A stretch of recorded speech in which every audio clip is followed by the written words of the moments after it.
El 10 de noviembre de 1974, nuevas formas de vida fueron descubiertas. Nuevos misterios extraños a la mente humana fueron develados.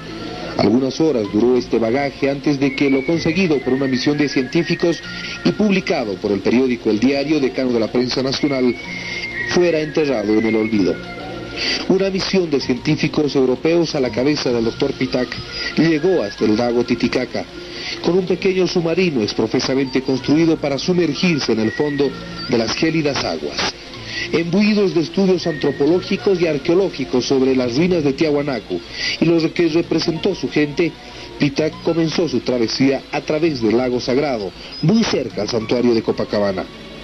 El submarino, luego de algunos minutos, ingresó, según el relato, en una estela oscura que no permitía ver más allá de los instrumentos.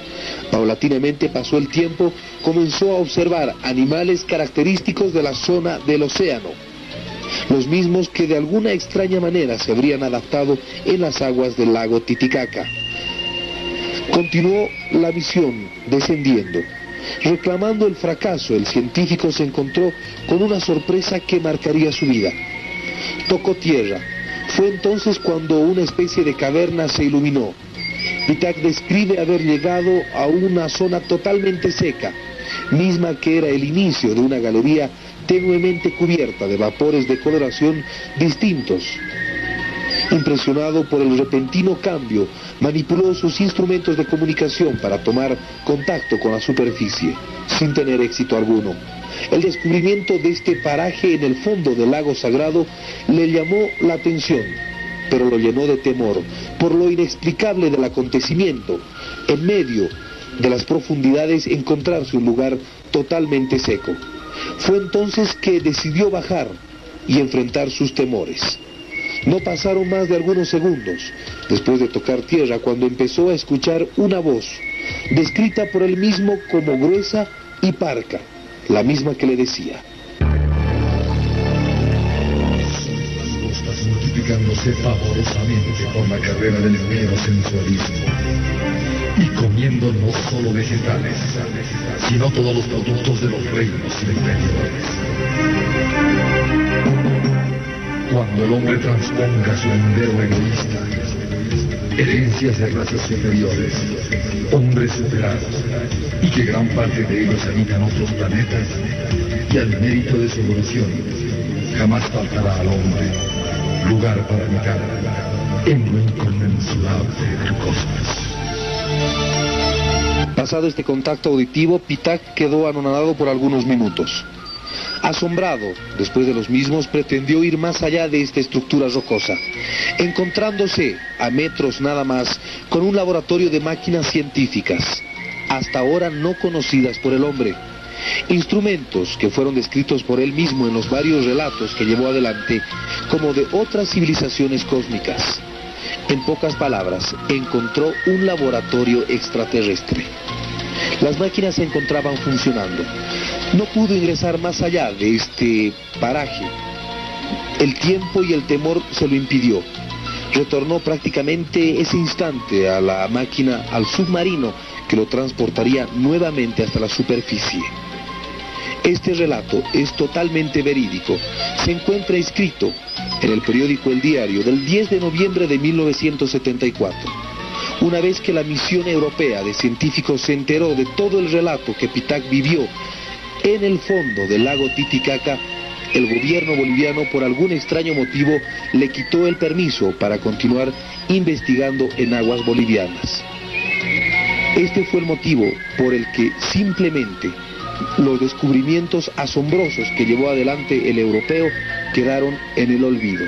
Se encontró en el fondo del Titicaca, lo que nos hace suponer que en estos instantes continúan estas estructuras, una especie de laboratorio científico extraterrestre.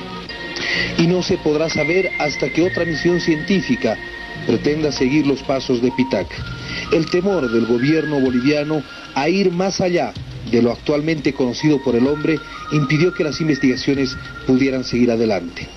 Por ahora, simplemente debemos conformarnos con este relato y sabiendo que debajo de las aguas del lago Sagrado existe mucho misterio, misterio aún sin resolver.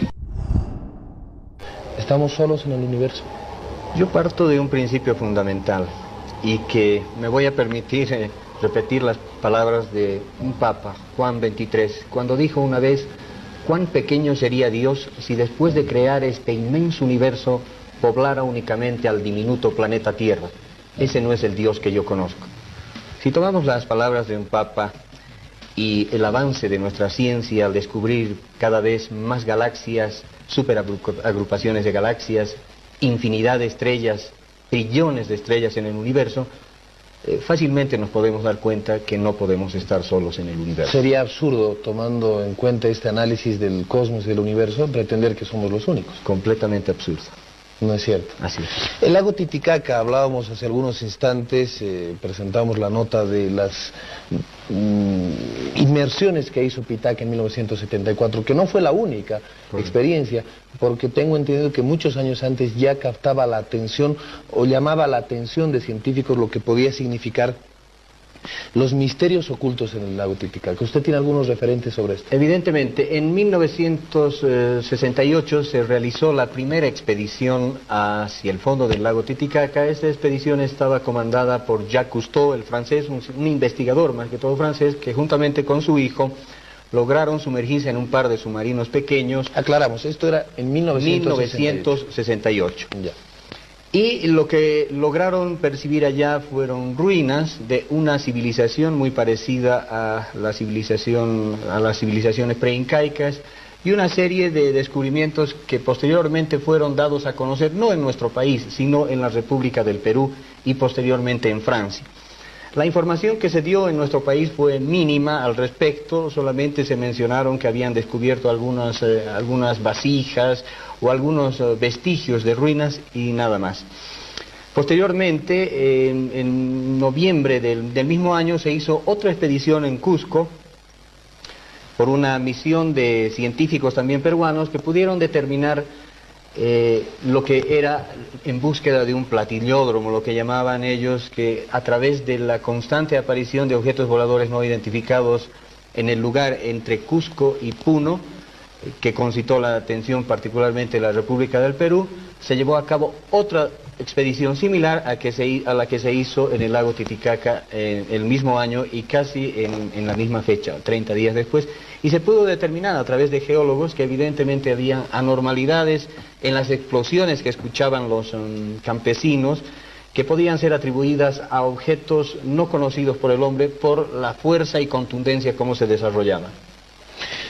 Años después, en 1974, Pitaca ingresa al lago Titicaca. Una de las expediciones más connotadas, perdón que le corte, es la que menciona a Pitaca, descubriendo ya cosas y haciendo conocer aspectos que no habían sido relatados y que posiblemente habían sido percibidos en 1968, y ha sido motivo de una nota que hemos visto anteriormente.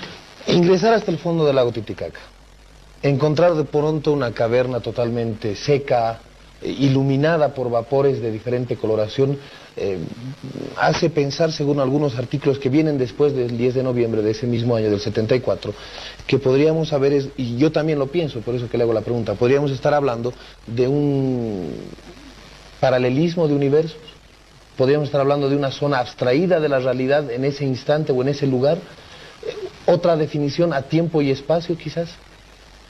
Evidentemente esto es sujeto a estudios y vamos a hacer un análisis comparativo con lo que se ha venido a denominar el Triángulo de las Bermudas, que muy bien conocen todos.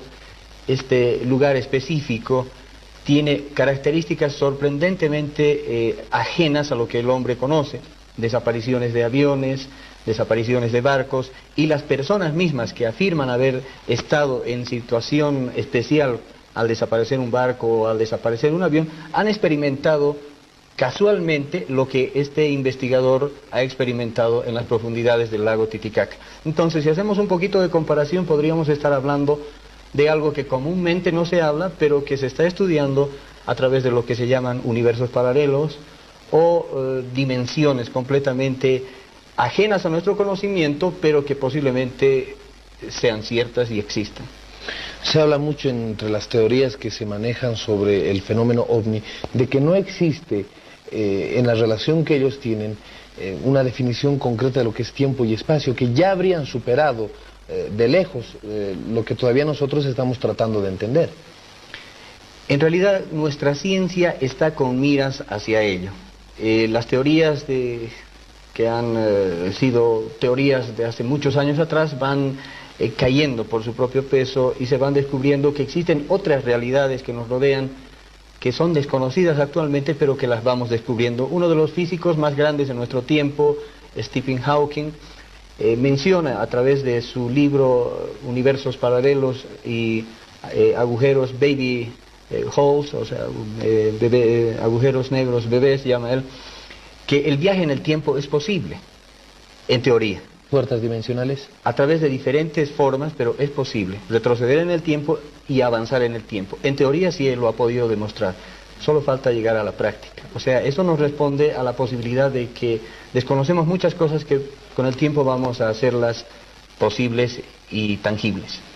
Parece una película de ciencia ficción eso. Parecía una película de ciencia ficción el manejar a control remoto un satélite en Júpiter, pero actualmente lo hacemos. Se lo hace.